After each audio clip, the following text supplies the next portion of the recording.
नमस्कार। जगत गुरु भगवान श्री कृष्ण जी के चरणों में कृतज्ञतापूर्वक वंदन करता हूँ। सनातन संस्था एवं हिंदू जनजागृति समिति की ओर से धर्म संवाद के इस विशेष कार्यक्रम में मैं कार्तिक सालुंके आप सभी का हार्दिक स्वागत करता हूँ। बंधुओं, पिछले कुछ दिनों से हमने धर्म संवाद के इस कार्यक्रम में हमारी प्राचीन शिक्षा व्यवस्था के बारे में हम जानकारी ले रहे हैं। इसमें हमने हमारे जो प्राचीन विश्वविद्यालय है, नालंदा है, तक्षशिला है, वल्लभी है और ऐसे अनेक विद्यापीठों के बारे में, विश्वविद्यालय के बारे में हमने पूरी जानकारी समझ कर ली। इस्लामी आक्रांताओं ने हमारे इस प्राचीन विश्वविद्यालय की किस प्रकार से विध्वंस किया और हमारे ग्रंथ जला दिए, ये हमने जानकर लिया। और उसके उपरांत अंग्रेज जब हमारे देश में आए तो अंग्रेज़ों ने हमारी प्राचीन शिक्षा व्यवस्था को ही नष्ट कर दिया और आधुनिक शिक्षा व्यवस्था हमारे ऊपर थोप दी। और उसी के कारण आज हम देख रहे हैं वर्तमान में हमारा कितना बड़ा नुकसान हुआ है। इसी के संदर्भ में आज हम कुछ जानकारी आज के इस धर्म संवाद में समझ कर लेने वाले हैं। मैकॉले शिक्षा पद्धति किस प्रकार से आई और उसने हिंदू संस्कृति का किस प्रकार से नुकसान किया, हिंदुओं का नुकसान किया, हमारी युवा पीढ़ी का नुकसान किया, ये हम आज के धर्म संवाद के सत्र में समझ कर लेंगे। हमारे साथ हिंदू जनजागृति समिति के राष्ट्रीय मार्गदर्शक सद्गुरु डॉक्टर चारुदत्त पिंगले जी उपस्थित हैं। नमस्कार सद्गुरु डॉक्टर पिंगले जी। नमस्कार कार्तिक जी। सद्गुरु डॉक्टर पिंगले जी, इतिहासकार माननीय धर्मपाल जी ने प्राचीन भारतीय शिक्षा व्यवस्था के बारे में विस्तृत संशोधन किया है। उन्होंने अपनी पुस्तक में क्या क्या बताया है तथा किस प्रकार से अंग्रेज शासकों ने भारतीय शिक्षा व्यवस्था को ध्वस्त किया, तो इसके बारे में भी आप हमारे दर्शकों को विस्तृत रूप से बताएं। माननीय धर्मपाल जी यह मूलतः गांधी जी के एक अच्छे अनुयायी थे तथा वे एक जाने माने भारत के इतिहासकार भी थे। और गांधी जी ने जब उनको बताया था कि भारत की शिक्षा व्यवस्था के संदर्भ में आप ब्रिटिश लाइब्रेरी में जाकर उनके ही जो यहाँ से अहवाल जाते थे उसका अध्ययन करके आप भारतीय शिक्षा व्यवस्था पर एक किताब लिखी है, तो उसके बाद इतिहासकार धर्मपाल जी ने उसके संदर्भ में शोध कार्य किया था और एक किताब लिखी थी, रमणीय वृक्ष 18वीं शताब्दी में भारतीय शिक्षा, जिसका मूल नाम the beautiful tree the Indian education in 18th century, यह उनका मूल पुस्तक है। उस पुस्तक में जो तथ्य हमारे सामने आते हैं वो अत्यंत विस्मयकारी है और ये जो झूठा इतिहास हमें बताया जा रहा है उसका पूर्ण परिप्रेक्ष्य ही बदलने वाला है। क्योंकि उनके पुस्तक में जो एक उन्होंने संदर्भ दिया है कि तात्कालिक समय में जो मद्रास प्रांत के गवर्नर है सर थॉमस मुनरो, तो इन्होंने 1822 में एक जो सर्वे किया था और उसके आधार पर एक जो रिपोर्ट बनाई थी और जो उन्होंने ब्रिटिश संसद को भेजी थी, तो ब्रिटिश सरकार को 1826 में सौंपी गई इस रिपोर्ट में बहुत दिलचस्प बातें सामने आई और भारतीय प्राचीन शिक्षा व्यवस्था की व्यापकता, उसकी प्रगल्भता और उसके जो अच्छे परिणाम हैं यह दर्शाने वाली वो रिपोर्ट थी। इस रिपोर्ट में उन्होंने लिखा था कि जो मद्रास प्रांत है, तात्कालिक मद्रास प्रांत की जो व्याप्ति थी वो वर्तमान समय का आंध्र प्रदेश, वर्तमान तमिलनाडु, वर्तमान केरला एवं वर्तमान जो कर्नाटक है उसका कुछ जो भाग था, ये सब भाग मिलाकर उस समय का मद्रास प्रांत का क्षेत्र था। थॉमस मुनरो ने लिखा था कि उस समय मद्रास प्रांत में कुल 12,498 स्कूल और कॉलेजेस उस समय कार्यान्वित थे। यानी जब अंग्रेज़ों ने भारत पर करीब करीब बहुसंख्य भारत के प्रांतों पर चाहे संधि द्वारा हो या प्रत्यक्ष उनका एक आधिपत्य स्थापित करने का प्रयास हुआ था, तो उस समय केवल मद्रास प्रांत में ही 12,498 स्कूल और कॉलेज कार्यान्वित थे। उस समय मद्रास प्रेसिडेंसी की जो कुल जनसंख्या है उसके संदर्भ में थॉमस मुनरो ने कहा था कि वह 1,28,50,941 थी। यानी अगर जनसंख्या के अनुपात में अगर हम उस समय विद्यालय और कॉलेजों की अगर हम अनुपात देखते हैं तो 1000 व्यक्ति के पीछे एक स्कूल अथवा कॉलेज उस समय कार्यान्वित था। 1901 में जो जनगणना हुई थी, उस जनगणना में जो भारत के साक्षरता का जो अनुपात निकला था वो केवल 5.31% ही था, जो अत्यंत कम था। 1901 में जो जनगणना हुई थी और उसके मुताबिक उस समय का भारत का जो साक्षरता का एक औसतम दर था वह केवल 5.31 इतना ही था, यानी अत्यंत कम था। 1822 के आसपास भारत में 97% साक्षरता थी, उसके तुलना में 1901 में केवल 5.31 तक रह गई है। तो इसके संदर्भ में कुछ चार्ट और आंकड़े भी आप स्क्रीन में देख रहे हैं।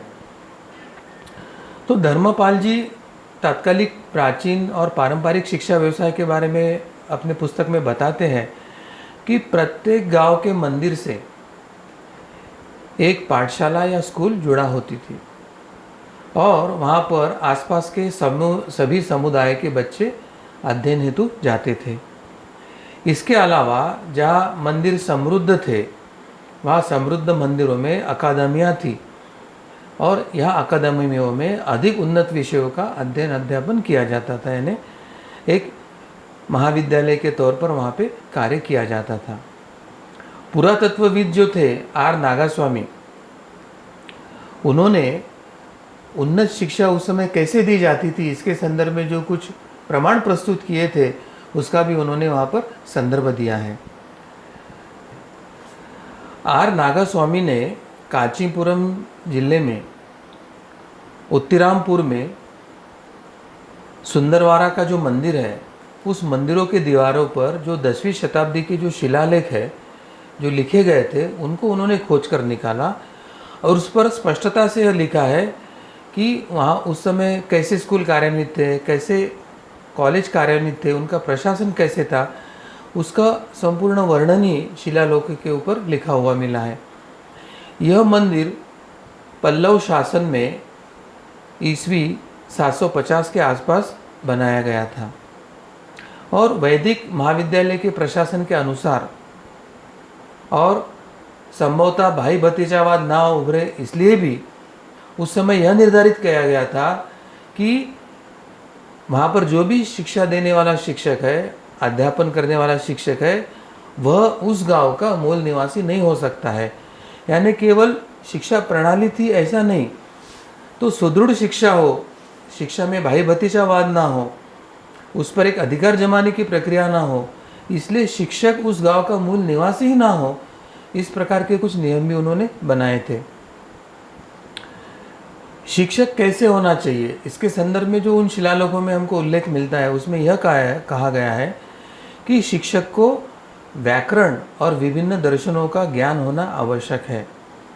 शिक्षक जो है वो तर्कशास्त्र और व्युत्पत्ति शास्त्र में भी निष्णांत होने की आवश्यकता है, उसमें वो तज्ञ ही होना चाहिए। और इन सब गुणों के अलावा शिक्षकों ने कम से कम एक वेद का अध्ययन करना आवश्यक था। ऐसे निकष ही उन्होंने शिक्षक बनने के लिए बनाए थे। शिक्षक के संदर्भ में और जो उन्होंने जो बातें बताई उसमें शिक्षक को गणितीय ज्योतिष आना आवश्यक है, उसको फल ज्योतिष भी जानना आवश्यक था। यानी आज के अगर परिप्रेक्ष्य में हम शिक्षकों की अगर पूर्तता अगर देखते हैं तो उस समय शिक्षक बनने के लिए जो विहित आर्तता थी वो कहीं अधिक कठिन थी, ऐसे हमें ध्यान में आता है। और उस शिक्षा पद्धति का एक रोचक पहलू जो सामने आया है तो वो सबसे महत्व का पहलू है कि शिक्षक को शुरुआत में जब उसको नियुक्त किया जाता था तो उसको आजीवन या लंबे कालावधि के लिए नियुक्त नहीं किया जाता था, किंबहुना उसको केवल 3 वर्ष के अवधि के लिए ही नियुक्त किया जाता था और 3 वर्ष के अंत में उसका मूल्यांकन किया जाता था कि उसका अध्यापन का कार्य कैसा है, वो योग्य कर रहा है या नहीं, और इसके आधार पर उसका कार्यकाल बढ़ाया जाने का प्रावधान उनके इसमें था। आज जैसे वर्तमान शिक्षा व्यवस्था में एक बार आपको अपॉइंटमेंट मिल गया कि अब आपका अधिकार हो गया कि आप रिटायर नहीं होते, तब तक आप भले ही सिखाएं ना सिखाएं, सिखाने योग्य हो ना हो, बस आपको तनख्वाह लेनी है और नौकरी करनी है। तो इसके विपरीत उस समय शिक्षा केंद्र बिंदु होने के कारण, अच्छी शिक्षा केंद्र बिंदु होने के कारण और अच्छे शिक्षक बनने हेतु निरंतर उनके अपग्रेडेशन आवश्यक होने के कारण अस्थायी नियुक्ति 3 साल के होने के बाद ही उनका अवलोकन करके फिर उनको आगे की नियुक्ति दी जाती थी। तो इससे हमें यही समझ में आता है कि प्राचीन काल में विश्वविद्यालयों की नियुक्ता कितनी निरपेक्षता से और कितनी योग्यता से की जाती थी और वह व्यवस्था वर्तमान व्यवस्था से कितनी अधिक योग्य थी, यह दोनों बातें हमें समझ में आती। और इसलिए पूर्व काल में हमारी पारंपरिक शिक्षा प्रणाली में 3 वर्ष के लिए नियुक्ति मिलने के बाद अगर उसको शिक्षक को लगता है कि मेरी नियुक्ति आगे भी शुरू रहना चाहिए, बढ़नी चाहिए, तो शिक्षक को अपना पूर्ण कौशल्य लगाकर विद्यार्थियों को पढ़ाना आवश्यकता, विद्यार्थियों को समझे, वे अपने जीवन में उन्नति करें, इस दृष्टि से ध्यान देकर उनको पढ़ाना आवश्यकता। और इसलिए हमारी जो पारंपरिक शिक्षा व्यवस्था थी जिसमें गुरु शिष्य ऐसा नाता निर्माण होता था, उसकी जो फलोत्पत्ति थी वो वर्तमान शिक्षा से कई अधिक है, ऐसे अभी भी हमें ध्यान में आता है। अब शिक्षकों की जो आजीविका है उसका प्रबंध उस गांव या परिसर के गांव के जो प्रबुद्ध लोग हैं उन्हीं के द्वारा किया जाती थी। तात्कालिक समय में जो ब्रिटिश शिक्षा अधिकारी वहाँ पर कार्य कर रहे थे, उनको अंदर से यह बात पता थी कि ब्रिटिश जो उनकी नीति भारत में लागू कर रहे हैं, यह उनकी जो शिक्षा नीति है वो भारत की स्वदेशी शिक्षा नीति के विनाश का कारण बनेगी। उसकी पूर्ण कल्पना ब्रिटिश अधिकारियों को उस समय थी, यह हमें जानकर लेना आवश्यक है। अंग्रेजी शिक्षा या अंग्रेजी शिक्षा पद्धति यह भारतीयों में एक मध्यम वर्ग बनाने की एक प्रक्रिया थी। मध्यम वर्गीय, नौकरी ओरिएंटेड या एक सीमित आय और एक निश्चित आय, इस विचार से ओरिएंटेड एक जो मध्यम वर्गीय समाज है वो निर्माण करने का एक साधन था। और यह जो मध्यम वर्ग बनेगा वो अंग्रेज़ जो भारत नहीं तो पूरे विश्व में जो शासन करना चाहता था, तो उनकी शासन प्रणाली कार्यान्वित रखने के लिए, उनका शासन चलाने के लिए यह मध्यम वर्गीय पीढ़ी सहायता करेगी, इस उद्देश्य से उन्होंने यह नीति लागू किया था। धर्मपाल जी ने जो एक समकालीन दस्तावेज का संदर्भ देते हुए एक बात स्पष्ट किया था कि अंग्रेज़ों ने स्कूलों की फीस इस हद तक बढ़ाई थी कि जो स्कूलों की कक्षाओं की परिस्थिति को देखते अत्यंत असामान्य थी।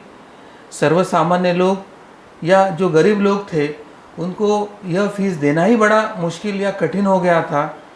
और इसके कारण यह जो एक मध्यम वर्गीय समाज था जो केवल क्लरिकल ही जॉब करने के लिए अंग्रेज़ों को सहायभूत बनने वाला था, ये मध्यम वर्गीय समाज हो या जो गरीब लोग थे, ये अपने आप इस शिक्षा से धीरे धीरे दूर होने लग गए। भारत में साक्षरता का प्रमाण कम होने लगा और यह जो शिक्षा से दूर जाने वाला जो समाज था वो अंग्रेज़ों के लिए अभी उन्होंने मजदूरी का काम करना शुरू कर दिया था। तो ऐसा स्पष्ट उल्लेख धर्मपाल जी ने संदर्भ के सहित अपने पुस्तक में दिया है। अंग्रेज़ों की यह जो नई शिक्षा प्रणाली थी उसने भारत में अंग्रेजियत को बढ़ावा दिया।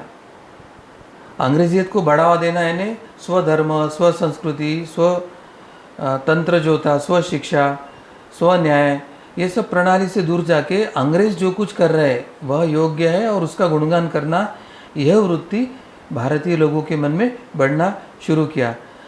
इससे क्या हो गया कि भारतीय समाज में जो उनकी स्मृति थी, अपने पारंपरिक शिक्षा के संबंध में हो, इतिहास के संबंध में हो, अपने गौरवशाली परंपरा के संदर्भ में हो, धर्म संस्कृति के संदर्भ में हो, यह स्मृति ही भारतीय मन से मिटाने का कार्य अंग्रेज़ों ने इस माध्यम से किया है। और इसी कारण आज हम भारत में देखते हैं कि बहुत से जो स्वयं को सेक्युलर या सुधारमतवादी कहने वाले जो लोग हैं या उच्च शिक्षित या जो पश्चिमी शिक्षा के स्कूलों में पढ़े हुए जो लोग हैं, उनको यही लगता है कि ब्रिटिश शिक्षा प्रणाली या अंग्रेजी भाषा यह हमारे लिए एक उपहार ही है, और वे इसके बारे में कहते हैं कि इसके लिए हमेशा भारत को अंग्रेज़ों के प्रति कृतज्ञता होना चाहिए। प्रत्यक्ष में पश्चिम में जो ड्यूक है, जॉर्ज टाउन है, बायलर है या नोट्रेडम है, ऐसे जो कुछ विश्वविख्यात विश्वविद्यालय है जो ईसाई चर्च द्वारा चलाए जाते हैं, उन्हीं का ही वे एक प्रकार से गुणगान करने में व्यस्त रहते हैं। परंतु इसी प्रकार समृद्ध भारतीय मंदिर भी अपने स्वयं के विश्वविद्यालय भारत में बना सकते थे। जो अंग्रेज़ों ने अपने क्षेत्र में किया, उसी तरह से भारत के जो प्रख्यात मंदिर थे उनके छायाचित्र में भारतीय पारंपरिक शिक्षा व्यवस्था के विश्वविद्यालय अंग्रेज बना सकते थे।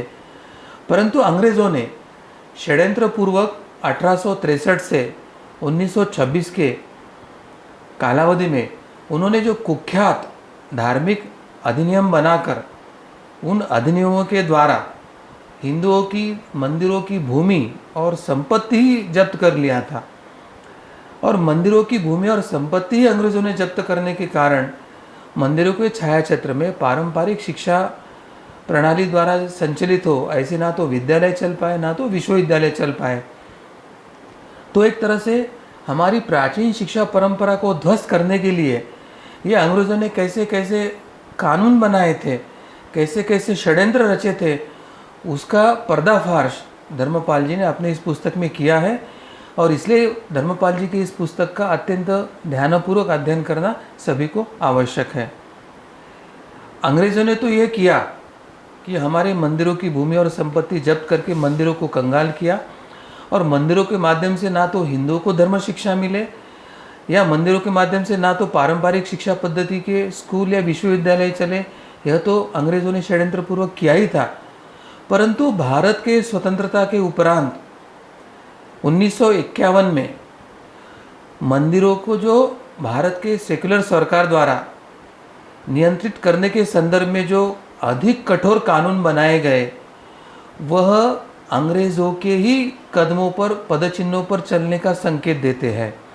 और इसलिए बार बार यही कहा जाता है कि अंग्रेज यहाँ से जाने के बाद उन्होंने भारत की सत्ता अपने पिट्ठू या जो अंग्रेज़ों का लंगुल चालन करने वाला जो एक भारत में समाज था, ऐसे काले अंग्रेज़ों के हाथ में सौंप कर गए थे। यह जो बार बार आरोप होता है, तो उसकी पुष्टि यह कानून करता है कि 1951 में फिर से जो स्वतंत्र भारत में कठोर कानून बना के मंदिरों की संपत्ति और भूमि या मंदिरों का कंट्रोल करने की जो प्रक्रिया सरकार ने अपने हाथ में लिया है, तो गोरे अंग्रेज जाके काले अंग्रेज़ों के शासनों ने जो भारत का नुकसान किया है वो कहीं अधिक ज़्यादा है, यह हमें समझ में आता है। हमारे लिए कितनी शर्मनाक बात है कि भारत के जो हिंदुओं के मंदिर है वह सेकुलर राज्यों द्वारा चलाए जा रहे हैं। एक तरफ सेकुलर की व्याख्या करते समय वे कहते हैं कि वो जो धर्म को नहीं मानते हैं, जो धर्म निरपेक्ष है, जो पंथ निरपेक्ष है, या धर्म के लिए जो विरोध करते हैं ऐसे हैं, और दूसरी तरफ सेकुलरिज्म के नाम पर ही हिंदुओं के मंदिर यह शासन नियंत्रित करके चला रही है। ये सबसे बड़ा दुर्भाग्य है।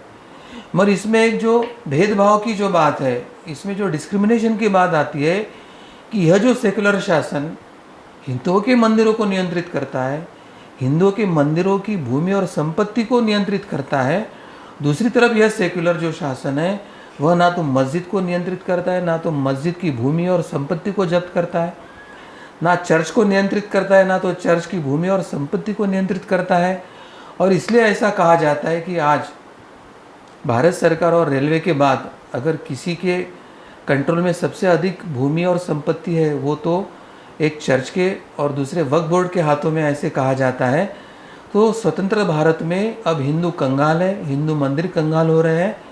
एक तरफ से वक्फ बोर्ड या चर्च संस्थाएं भूमि और संपत्ति से फले फूल रहे हैं, और दूसरी तरफ सरकार केवल हिंदू मंदिरों पर ही धड़पने का काम कर रहे। तो यह जो एक भेदभाव हो रहा है, तो धर्मपाल जी ने जो गोरे अंग्रेज़ों के षड्यंत्र के बारे में बताया है, तो वर्तमान स्थिति हमें ये काले अंग्रेज़ों के काले कारनामे हमें बता रही है। इसके विरोध में हमें संघर्ष करना होगा। ये झूठा सेकुलरिज्म की जो व्याख्या है उसको सही व्याख्यान्वित पहले करने की आवश्यकता है। ये सेकुलरिज्म शब्द को हटाकर भारतीय संविधान में हम हिंदू धर्म, संस्कृति, परंपरा और उसके गौरवशाली इतिहास को संरक्षित करते ऐसे संविधान में अधिकृत तौर पे लाने की आवश्यकता है। इसके लिए भारत को हिंदू राष्ट्र बनाने की अभियान को शुरू रखने की आवश्यकता है और इसके लिए हम सभी को एकत्रित आके यह अभियान आगे बढ़ाने की आवश्यकता है। तो अभी हमने देख रहे थे कि ये स्वतंत्र भारत के जो काले अंग्रेज हैं, जो लगते तो हमारे ही हैं, परंतु जिन्होंने हिंदू मंदिरों को ध्वस्त करने की प्रक्रिया शुरू किया, तो हमें यह जानने की आवश्यकता है कि जब तक हिंदुओं के मंदिर ये सेकुलर शासन द्वारा शासित और प्रशासित रहेंगे, तब तक मंदिरों के द्वारा हिंदुओं को उनको जो सार्वभौमिक शिक्षा, धर्म शिक्षा, पारंपरिक शिक्षा, इसकी व्यवस्था करना हमारे मंदिरों को संभव नहीं होगा। और इसलिए जो पुरातन काल में मंदिर एक हिंदुओं की शिक्षा और धर्म शिक्षा के केंद्र बने थे, आज वो एक मौज मजा या राजकारणियों के हित या सरकार के हित को संरक्षित करने वाले बने हैं। यह एक बड़ी विडंबना हम अभी देख रहे हैं। यदि भारतीय संस्कृति को विश्व प्रक्रिया में अपना प्राकृतिक स्थान खोजना है, अपना गौरवशाली स्थान ढूंढना है या अपने आप को विश्व गुरु के रूप में देखना है, तो सर्वप्रथम हमारे मंदिरों को सरकारी नियंत्रण से मुक्त करने की आवश्यकता है। वो सच्चे भक्तों के हाथ में उसका नियंत्रण जाए और सच्चे भक्त भी मंदिरों के माध्यम से सर्वप्रथम धर्म शिक्षा कैसे मिले, शिक्षा व्यवस्था समाज की कैसे निर्माण हो, बच्चों के लिए बाल संस्कार, धर्म संस्कार कैसे हो, गृहिणियों के लिए त्यौहार कैसे मनाए, 16 संस्कार कैसे मनाए, ऐसे लेके तो दैनंदिन जीवन में जो कुछ व्रत, त्यौहार या उत्सव मनाने हैं उसके लिए शिक्षा देने के लिए जब तक वे योजना बनाते नहीं और मंदिर ये आसपास के लोगों के दिशा दर्शन का केंद्र जब तक बनता नहीं, तब तक भारत विश्वगुरु बनने की स्थिति में नहीं जाएगा। इससे क्या साध्य कर सकते हैं? इससे हम केवल भारत की कलात्मक और धार्मिक परंपराओं के लिए नहीं, तो बल्कि जो आधुनिक विज्ञान है, प्रौद्योगिकी है या समाज के जो समकालीन समस्याएं हैं, समाज के समकालीन जो आवश्यकताएं हैं, उसके प्रति हमारे मंदिर और मंदिर के माध्यम से जो विश्वविद्यालय है वह एक आधार स्तंभ करके निर्माण होके हिंदू समाज के या हमारे भारत के विकास में उसकी मदद मिलेंगे। और इसलिए धर्मपाल जी ने यह जो अंग्रेजों के षड्यंत्र का पर्दाफाश अपने इस पुस्तक में किया है, तो इस पुस्तक का अध्ययन सबसे पहले हम सबको करना आवश्यक है। अंग्रेजों के ये धूर्तता से बनाए हुए षड्यंत्र को समझकर भारतीय राज्यकर्ताओं, भारतीय प्रशासनिक अधिकारी, भारतीय न्याय क्षेत्र के अधिकारियों को यह सब सत्य जानकर इस षड्यंत्र को दूर करके भारतीय परंपराओं को स्थापित करने के लिए एकत्रित आकर योगदान देने की आवश्यकता है। केवल राजकीय परिवर्तन नहीं, प्रशासकीय परिवर्तन नहीं, न्यायिक परिवर्तन नहीं, तो एक सामाजिक और राष्ट्रीय परिवर्तन के माध्यम से भारत की गौरवशाली परंपरा पुनः प्राप्त करने के लिए हमको एक नए अभियान, भारत को सुराज्य बनाने के अभियान को छेड़ने की आवश्यकता है। मैं आप सभी दर्शकों को यह आह्वान करना चाहता हूँ कि जो जो इस कार्य से जुड़ना चाहते हैं, कानूनी, सामाजिक, आर्थिक या प्रबोधनात्मक जो जो कार्य में आप जुड़ना चाहते हैं, तो आप अपना नाम, नंबर कमेंट बॉक्स में जरूर लिखिए। किस प्रकार से योगदान देना चाहते हैं, किस प्रकार से सहभागी होना चाहते हैं, वह भी आप उसमें लिखे। हम जरूर आपको संपर्क करेंगे और आगे का अभियान हम चलाएंगे। तो कार्तिक जी, इस तरह से हम सभी को इस कार्य से जुड़ने की आवश्यकता है, ऐसे मुझे लगता है।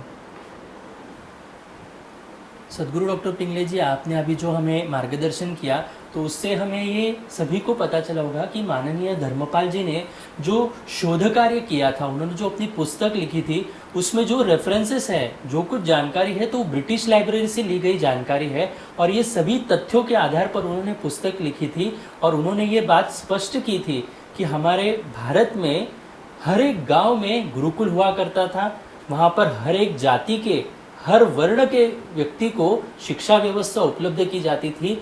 ये इतिहास जो है ये आज हिंदुओं से कहीं पर तो छुपाया गया है और गलत इतिहास हम पर थोपने का प्रयास किया गया है। तो आज हमें ये सत्य बात हमें ध्यान में आई होगी। तो मैं सभी दर्शकों को ये बताना चाहूँगा कि ये जो महत्वपूर्ण जानकारी है इसे अधिक से अधिक लोगों तक आप शेयर कीजिए। आप ये कार्यक्रम जो देख रहे हैं इस लिंक को आप अन्य लोगों तक फॉरवर्ड कर सकते हैं और हमारा ये जो YouTube चैनल है इसे भी आप अवश्य सब्सक्राइब कर सकते हैं। ये मैं आप सभी से निवेदन करना चाहूँगा। इस धर्म संवाद के सत्र को मैं आगे लेकर जाता हूँ।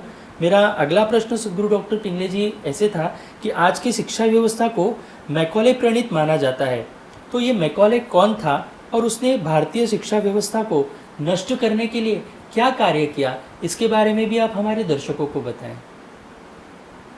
जी कार्तिक जी, मुझे ऐसे लगता है कि जैसे पुरातन काल में हमारे जो यज्ञ याग होते थे और उसमें राक्षस आके विघ्न डाल के उस यज्ञ को ध्वस्त करने का प्रयास करते थे, उसी तरह से भारत की जो प्राचीन पारंपरिक शिक्षा प्रणाली थी, जो अत्यंत उच्च कोटि की थी और जो अंग्रेज़ों के राजकाज में बाधा बन रही थी, तो हमारे जो शिक्षा का ज्ञान यज्ञ शुरू था, उस ज्ञान यज्ञ में विघ्न डालने के लिए, ज्ञान यज्ञ को ध्वस्त करने वाला जो आधुनिक काल का अगर कोई राक्षस है तो वो टीबी मैकॉले नाम का अंग्रेज क्रिश्चियन मिशनरी है, एक राक्षस था और उसने भारत के प्राचीन पारंपरिक जो शिक्षा पद्धति थी उस शिक्षा यज्ञ को ध्वस्त करने का पाप और प्रयास किया था।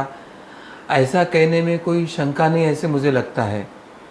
यह जो टीबी मैकॉले नाम का जो अंग्रेजी मिशनरी राक्षस था, उसका पूर्ण नाम थॉमस बैबिंगटन मैकॉले ऐसा था।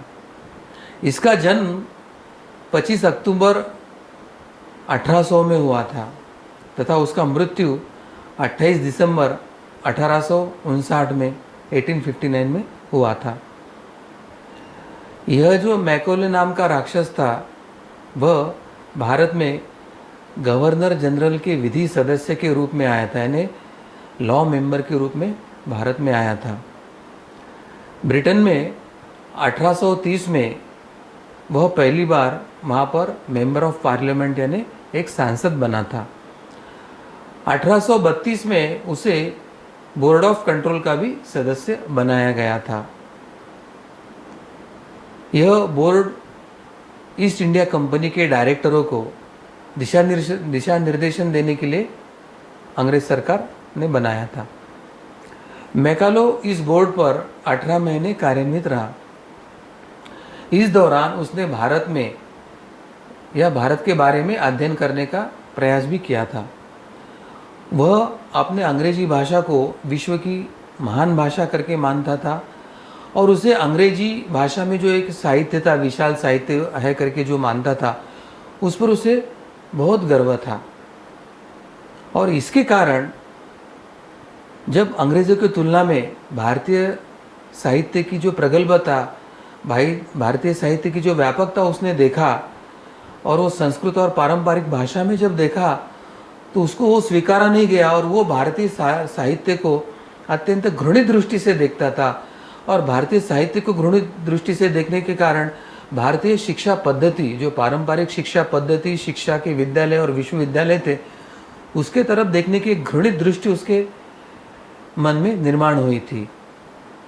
ये सब बातें इसलिए बता रहा हूँ कि मैकालो ने क्यों भारतीय शिक्षा पद्धति को ध्वस्त किया, कैसे किया, तो उसके पीछे उसकी मानसिकता क्या थी, उसका अंग्रेजी भाषा या अंग्रेजी साहित्य के प्रति अहंकार युक्त दृष्टि कैसे थी, और अंग्रेजी साहित्य को आह्वान देने वाला और उससे भी कई प्रगल्भ और प्रगत ऐसे साहित्य को देखने के बाद उसके मन में ईर्ष्या कैसे निर्माण हुई थी।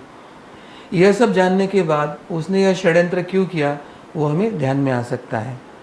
मूलतः ये जो मैकालो नाम का प्राणी है वो भारत में कभी आना ही नहीं चाहता था, क्योंकि वो भारत से एक तरह से घृणा ही करता था। परंतु जब उसके मन में धन का लालच उभरा और उसे ऐसी व्यवस्था हुई कि भारत में आने से उसे अधिक धन या धन के आय होने की संभावना थी, तो उस धन के लालच में वो भारत में आया था। मैकाले अपने मन की जो बातें थी वो अपने बहन को वो बार बार बताता था और वो मन की बात बताने के लिए उसने नियमित पत्र लेखन करके अपने बहन को वो अवगत कराता था। तो उसका जो भांजा था सर जॉर्ज ट्रेवेलियन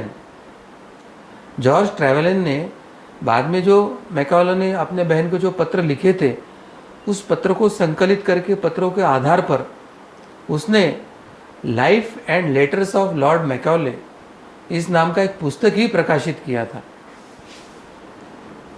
इस पुस्तक में से एक पत्र में लॉर्ड मैकाले ने अपने बहन को लिखा था कि वर्तमान में मैं अभी केवल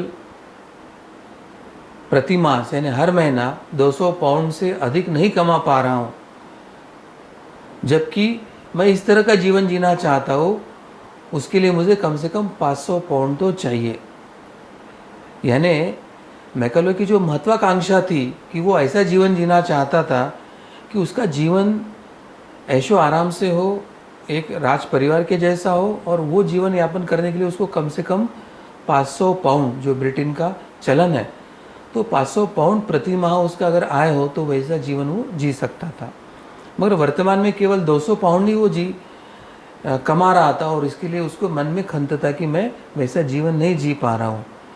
वह लिख रहा था कि my political outlook is very gloomy, a schism in the ministry is approaching.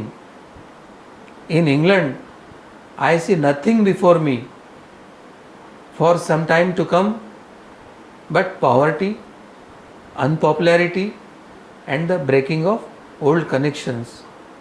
ऐसे अपने विचार व्यक्त करते हुए उसने उस पुस्तक में अपने बहन को लिखा था। और तभी वह लिखता है कि ऐसी एक घटना घटी जिससे जीवन का मेरा सारा परिदृश्य ही बदल गया।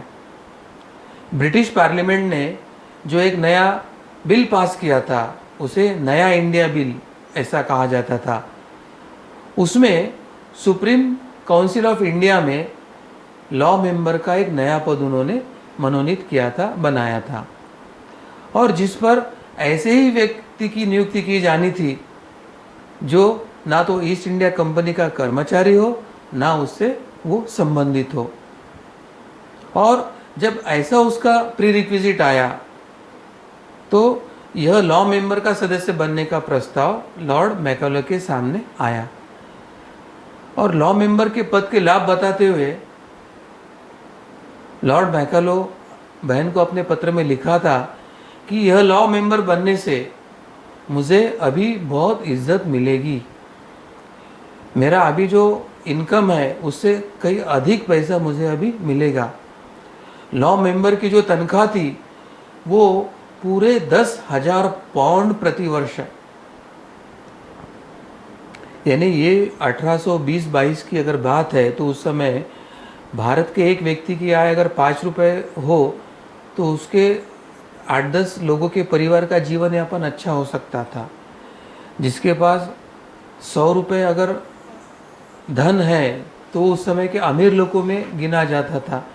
उस समय 10,000 पाउंड प्रति वर्ष यानी औसतम 800 से अधिक पाउंड प्रति माह उसका इनकम था। यानी इंग्लैंड भारत में किस तरह से लूट कर रहा था और उनके जो नियुक्त लोगों को कितनी तनख्वाह वो दे रहा था, तो कितने मात्रा में भारत में लूट हो रही थी, उसका भी प्रमाण इससे हमें मिलता है। लॉर्ड मैकाले अपने बहन को लिखता है कि जब मैं 39 वर्ष का हो जाऊंगा और मेरे जवान उम्र में ही मैं जब वापस इंग्लैंड आऊंगा तो मेरे पास 30,000 पाउंड खर्च करने के लिए होंगे। और वो आगे अपने मन की बात अपने बहन को बताते हुए लिख रहा है कि मैं सारी जिंदगी ऐसी शान से रहूँगा जैसे कोई राजकुमार रहता है। और मज़ेदार तो बात यह है कि मुझे इंडिया में जाना तो है परंतु वहाँ कोई मेहनत का काम भी नहीं करना है, आराम से बैठे बैठे शाही काम करना है। बस यही जो लालच था धन का, वही लॉर्ड मैकाले को उस समय इंग्लैंड से भारत में ले आया था। अन्यथा उसको भारत में आना बिल्कुल पसंद नहीं था। 1834 में जब वो भारत में आया तो भारत में आने पर उसने कमिटी ऑफ पब्लिक इंस्ट्रक्शन का भी उसे अध्यक्ष बनाया गया। इस कमेटी को यही तय करना था कि जो रुपया शिक्षा पर खर्च करने का आदेश ब्रिटिश की संसद ने कंपनी को दिया है वह किस प्रकार के शिक्षा पर कंपनी ने खर्च करना चाहिए वह उन्हें तय करना था। इस कमेटी में 10 सदस्य थे जो स्थानीय भाषा में संस्कृत या अरबी फारसी में शिक्षा या अंग्रेजी भाषा में शिक्षा के विवाद के दृष्टि से 5-5 के खेमों में बटे हुए थे। यानी 10 सदस्यों के समिति में 5 भारतीय पारंपरिक शिक्षा के समर्थन में थे तो 5 अंग्रेजी शिक्षा के समर्थन में थे। तो अब यह जो विवाद था उसको सुलझाने के लिए मैकाले ने क्या किया, अपना एक वृत्तांश बनाया यानी मिनट्स ऑफ मीटिंग बनाए और उसने 2 फरवरी 1835 को अपने minutes of meeting governor general को पेश किया और गवर्नर जनरल उस समय विलियम बेटिंग था, उसने उसको स्वीकार कर लिया और उसमें लॉर्ड मैकाले ने अपना जो पक्ष था वो अंग्रेजी शिक्षा के पक्ष में दिया था और वह गवर्नर जनरल ने स्वीकार कर भारत में शिक्षा का माध्यम अंग्रेजी बना दिया। शिक्षा का अर्थ भारत में हो गया था कि अंग्रेजी बोलना, अंग्रेजी अखबार पढ़ना, यूरोप से आने वाला ज्ञान विज्ञान है वो सीखना, उसके ऊपर अमल करना, अंग्रेज़ों का गुणगान करना, अंग्रेज़ों का बड़प्पन करना, यही अंग्रेजी शिक्षा भारत में अभी प्रचलित होना शुरू हो गई थी। मैकाले के ब्रिटिश पार्लियामेंट के 2 फरवरी 1835 के भाषण के अंश सभी जगह जब प्रचारित किए जाते हैं तो उसमें वह कहता है, मैं भारत के हर कोने कोने में हर क्षेत्र में घूमा हूँ, मुझे भारत में एक भी व्यक्ति ऐसा नहीं दिखाई दिया जो भिखारी हो, जो चोर हो। लॉर्ड मैकाले ब्रिटिश संसद में कहता है कि इस देश में मैंने इतनी धन दौलत देखी है, लोगों के इतने उच्च चरित्र के आदर्श देखा है, लोगों में इतने गुणवान मनुष्य मैंने देखे हैं कि मैं नहीं समझता कि हमारी वर्तमान क्षमता में हम इस भारत को जीत पाएंगे, इस भारत के नागरिकों पर राज कर पाएंगे। हमको अगर भारत में राज करना है, भारत को जीतना है तो इनकी जो रीढ़ की हड्डी है, वो जो इनकी आध्यात्मिक और सांस्कृतिक विरासत है, इसको जब तक हम तोड़ के नहीं देते, इसको जब तक हम नष्ट नहीं करते, तब तक हम यहाँ पर पाँव जमाना मुश्किल है। और इसलिए मैं ब्रिटिश के संसद में यह प्रस्ताव रखता हूँ कि हमें भारत की इस पुरानी और पारंपरिक शिक्षा व्यवस्था को, उनकी संस्कृति को बदल डालने के लिए प्रयास करने होंगे, क्योंकि अगर भारतीय ऐसे सोचने लगे कि हमारी पारंपरिक शिक्षा और संस्कृति के ऊपर यह जो विदेशी और अंग्रेजी संस्कृति और शिक्षा पद्धति है वह हमसे अधिक अच्छी है, उनकी चीज़ें या वो जो बना रहे वो चीज़ें हमसे अधिक बेहतर है, तो भारतीय लोग अपने आत्मगौरव, अपने आत्मसम्मान और अपनी संस्कृति को ही भूलने लगेंगे, अपने संस्कृति को ही गलत या हीन बनाने लगेंगे और उस समय वह हमें जैसा चाहिए वैसे वो बनेंगे। और अगर ऐसे होता है तो संपूर्ण भारत हमारा गुलाम बनेगा। सार स्वरूप में मैकाले ने यही कहा था कि भारतीयों के मन में अपनी स्व शिक्षा पद्धति, स्व संस्कृति या अपनी परंपरा के विषय में इन्फीरियरिटी कॉम्प्लेक्स क्रिएट करे और ऐसे वातावरण बनाए कि जो पाश्चात्य है, अंग्रेजी का जो है वो सब अच्छा है, ऐसी भावना उनके मन में जागृत हो जाए। तो अगर भारतीय अंग्रेज़ों के वैचारिक गुलाम बन जाते हैं तो उसके माध्यम से संपूर्ण भारत अंग्रेज़ों का गुलाम बन सकता है। तो संक्षेप में उसने वो जो कहा था वो अंग्रेज़ी में मैं संक्षेप में कहना चाहूँगा कि वो लिखता है, I have travelled across the length and breadth of India and I have not seen one person who is beggar, who is thief. Such wealth I have seen in this country, such high moral values, people of such caliber that I do not think we would ever conquer this country unless we break the very backbone of this nation, which is her spiritual and cultural heritage. And therefore I propose that we replace her old and ancient education system, her culture, For if the Indians think that all that is foreign and English is good and greater than their own, they will lose their self-esteem, their native culture, and they will become what we want them, a truly dominated nation. यानी कितने धूर्तता से भारत के संस्कृति, परंपरा, शिक्षा पद्धति को नष्ट करने का प्रस्ताव खुलेआम ब्रिटिश संसद में रखा है। और वो रखते समय भारत के गौरव के संदर्भ में उसने जो बताया कि मैंने यहाँ का व्यक्ति कैसा है, वो चोर नहीं, वो गरीब नहीं, वो शिक्षित है, उसका चरित्र आदर्श है, भारत की सांस्कृतिक विरासत कितनी थोर है, तो दोनों बातें उसने एक ही समय संसद में रखी है।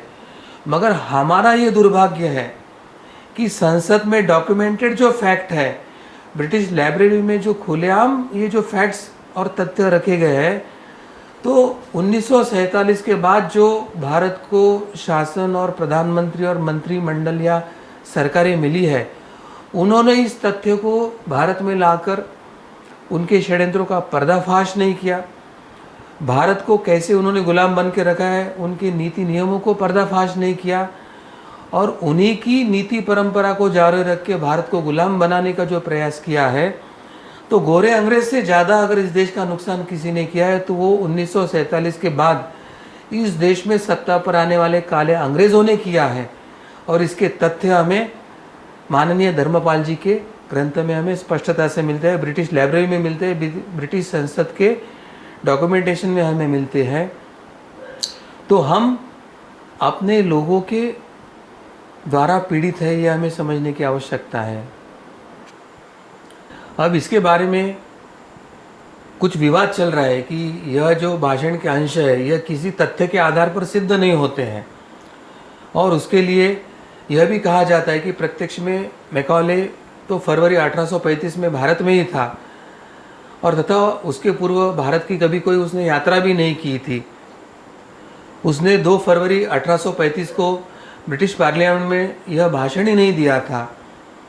तो इन सब बातों के विवाद को देखकर यही सिद्ध होता है कि अंग्रेज़ों की यही आदत है कि वो समाज में भ्रम फैलाकर सच्चाई को छिपाना और षड्यंत्रपूर्वक झूठी बातों को प्रस्थापित करने का उनका ये बार बार होता ही है। चाहे आर्यन इन्वेजन थ्योरी से लेकर हो या हमारे जो पारंपरिक विज्ञान में जो शोध लगे थे, वो अरब से जब अंग्रेज़ के ब्रिटिश या यूरोप में गए थे तो भारत के सभी जो विज्ञान के शोध है वो स्वयं के नाम पर ही उन्होंने प्रकाशित करके पूरा श्रेय लिया था।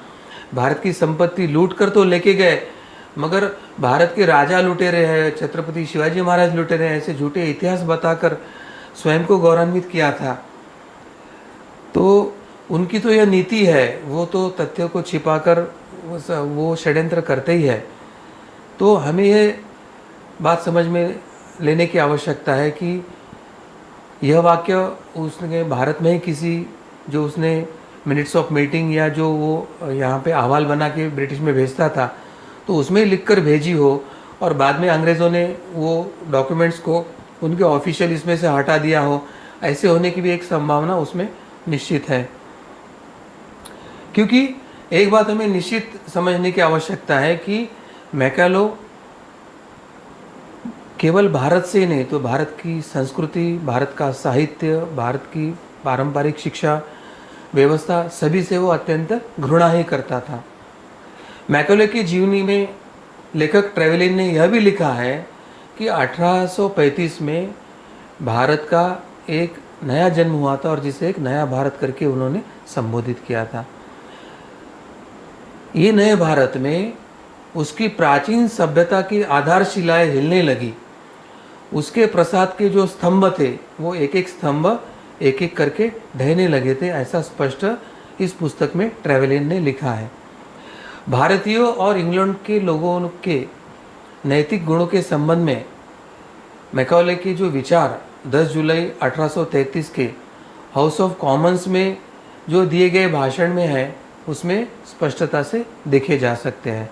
उसमें मैकॉले ने कहा था, इंग्लैंड का तो सामान्य व्यक्ति भी बहुत अधिक बुद्धिमान और सद्गुणी व्यक्ति है, जबकि भारत के लोग असभ्य है, जंगली है, गंवार है, लोभी है, दगाबाज है और अंधविश्वासी भी है। क्या इन्हीं को उच्च नैतिक मूल्य कहते हैं? मैकाले ने तो भारतीयों को सभ्य बनाने के लिए अंग्रेजी शिक्षा देना, यूरोपीय ज्ञान विज्ञान सिखाना, नैतिकता में अंग्रेज बनाना, यह इंग्लैंड का परम दायित्व है, ऐसा मैकाले ने कहा था। और इसी आधार पर उसने भारत में तानाशाही के शासन की वकालत भी किया था। यानी एक तरह से वह मसीहा बनकर एक रेनेसा, भारत में एक रेनेसा करने के विचार संदर्भ में वह विचार रख रहा है और वो भारत पर बहुत उपकार कर रहा है, भारत को वह बहुत उपकृत कर रहा है, ऐसा वातावरण उसके ये वक्तव्य से लगता है। जबकि षड्यंत्र पूर्वक भारत को नष्ट करने का वह एक योजना बना रहा था, वह स्पष्ट दिखता है। उसका जो कहना है, वो कह रहा था, what is the best mode of securing good governance in Europe? The merest smatterer in politics would answer, representative institutions. In India, you cannot have representative institutions, but she may have the next best thing, a firm and impartial despotism. East India company Bharat में केवल लूटमार करने और इस देश को भिखारी बनाने के लिए आई थी। सन 1600 में जब वह कंपनी यहाँ आई थी, उस समय की आर्थिक स्थिति का जो फ्रांसीसी यात्री बर्नियर ने अपने शब्दों में वर्णन किया है, तो ये फ्रांसीसी यात्री लिखता है कि हिंदुस्तान एक यह ऐसा गड्ढा है, ऐसा गढ़ है, जिसमें संसार का अधिकांश सोना और चांदी या जड़ जवाहर या जो बहुमूल्य धातु है, वो चारों तरफ से आने के तो अनेक रास्ते हैं और आकर यहाँ जमा तो होता है, मगर इसे बाहर निकालने का एक भी रास्ता भारत में नहीं मिलता। यानी पश्चिमी जो अभ्यासक या प्रवासी भारत में आ रहे हैं, उनकी दृष्टि क्या है हमारे तरफ देखने की? तो वो हमारे धन और विरासत को ही देख रहे हैं, आर्थिक विरासत को ही देख रहे हैं, और वो बाहर लेके जाने के बारे में कोई रास्ता नहीं दिख रहा है, वो विवंचना भी प्रकट कर रहे हैं। तो फ्रांसीसी जो यात्री है, उसके कहने से भारत की आर्थिक स्थिति क्या है वो हमें पता चलती है। परंतु मैकाले के समय का भारत ऐसे नहीं था। मैकाले का समय जब 1820 के आसपास या 35 में जब वो आया था, उस समय ये ईस्ट इंडिया कंपनी भारत का सारा सोना चांदी लूट कर भारत से इंग्लैंड ले गई थी, और अब तो करीब करीब वो अपना कारोबार समेटने की स्थिति में आई थी। कंपनियों के कुछ गलत नीतियों के कारण एक और तो उनके उद्योग धंधे चौपट होते जा रहे थे, और दूसरी तरफ भारत में उस समय बार बार अकाल आने से बड़े संकट की चपेट में भारत आ रहा था। सन 1769 से लेकर 1773 तक के बंगाल में ऐसे अकाल पड़ चुके थे जिसमें 1 करोड़ से अधिक लोग भूखे ही मर गए थे। सन 1800 से लेकर 1825 के दरमियान 5 बार ऐसे अकाल पड़ चुके थे भारत में। तो इन अकालों के कारण ईस्ट इंडिया कंपनी का जो राजस्व था, इनकम था, वह अत्यंत निचले स्तर पे घट गया था। तो उस कंपनी के जो इंग्लैंड में जो शेयर थे वह भी लुढ़क गए थे। मैकाले ने स्पष्ट शब्दों में घोषणा करके नहीं, परंतु अप्रत्यक्ष सरकारी तर्क देकर भारत की शिक्षण पद्धति को नष्ट करने का काम किया। उसने पहले तो यूरोपीय ज्ञान विज्ञान को श्रेष्ठ बताया, फिर उसकी भारतीय साहित्य से तुलना करते हुए कहा कि यूरोप के लाइब्रेरी के एक अकेले शेल्फ में जितना उच्च साहित्य है, उतना भारत और अरब के संपूर्ण साहित्य को मिलाकर भी नहीं हो सकता है। यानी कितना स्वार्थी था और तुलना कितनी अयोग्य किया था, वो भी हमें पता चलता है। भारतीय साहित्य की सांस्कृतिक विरासत कितनी प्रगल्भ है। मुझे लगता है कि भारत का सब साहित्य एकत्रित किया जाए तो संपूर्ण इंग्लैंड के लोगों के घर के शेल्फ पूरे भर जाएंगे आज की स्थिति में भी। ऐसी भारत के साहित्य की स्थिति थी। अंग्रेजी सरकार ने मैकाले की जो डाउनवर्ड फिल्ट्रेशन थियरी थी, उसके तहत भारत समाज के एक वर्ग को पूर्णतः अंग्रेज बनाया। उस अंग्रेज बनाए हुए एक पूर्ण वर्ग के हाथ में स्थानिक सत्ता और शासन और प्रशासन देकर उसके माध्यम से उसने अन्य वर्गों पर सरकारी नियंत्रण स्थापित किया था और बड़े पैमाने पे वे इस माध्यम से नियंत्रण स्थापित करने में सफल भी हुए थे। आज भी आप देखेंगे कि हमारे देश में अंग्रेजी बोलने वालों को बहुत उच्च कोटि का विद्वान समझा जाता है, भला ही वो कितना मूर्खतापूर्ण बात क्यों ना करे। और हमारे मातृभाषा में कोई विद्वान चाहे कितनी भी विद्वतापूर्ण बात करे, वह अंग्रेजी समझने वालों की तुलना में कमजोरी समझा जाता है। ये वर्तमान आज भी स्वतंत्रता के बाद 70 वर्ष के बाद भारत में यही स्थिति है।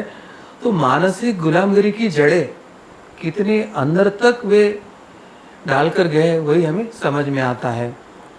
और यही जो सोच है वो अंग्रेजी शिक्षा ने हमारे भारत में विकसित किया है और अंग्रेजों का यही उद्देश्य था अंग्रेजी शिक्षा को भारत में स्थापित करने का और भारतीय शिक्षा पद्धति को नष्ट करने के पीछे।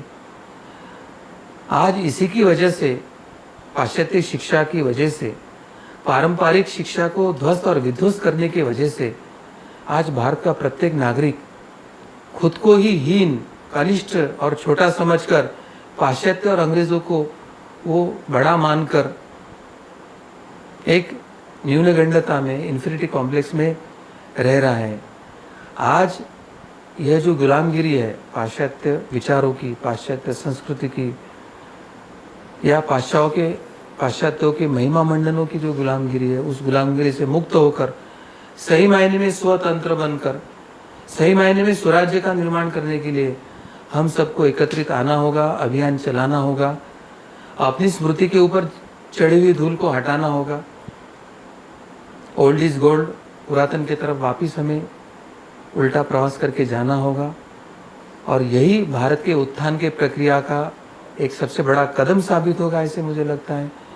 भारत के उत्थान के साथ यही भारत को विश्व गुरु बनने का एक बड़ा पहल और कदम साबित होगा, ऐसे मुझे लगता है। और इतना ही नहीं तो भारत हिंदू राष्ट्र बनकर संपूर्ण विश्व को वसुदैव कुटुंबम बनाने के तरफ यह एक पहला और एक बड़ा कदम साबित होगा, ऐसे मुझे लगता है।